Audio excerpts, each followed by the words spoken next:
এটা আমার কালকে ডিনার ছিল, ছেলে এনে দিয়েছিল। আমি একটু আর্লি ডিনার করি, কিন্তু কালকে খেতে পারিনি। তো আজকে এখন লাঞ্চ করছি।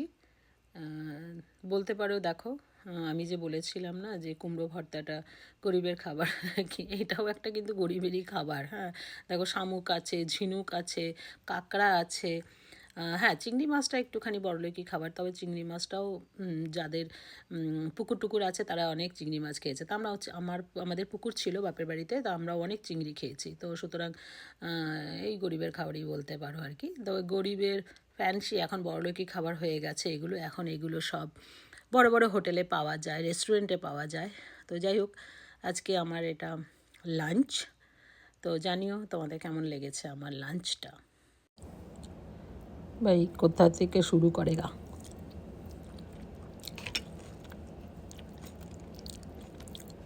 হাতের অবস্থা, নেলের অবস্থা যা হবে এটা খাওয়ার পরে, জানি না কতটা খেতে পারবো।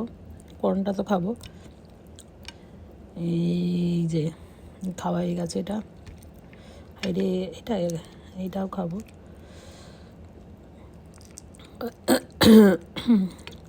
অ্যাকচুয়ালি এগুলো গ্লাভস পরে খেতে হয়। তো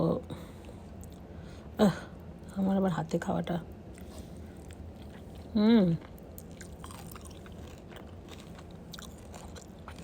এটাকে কী করে খাবো কে জানে।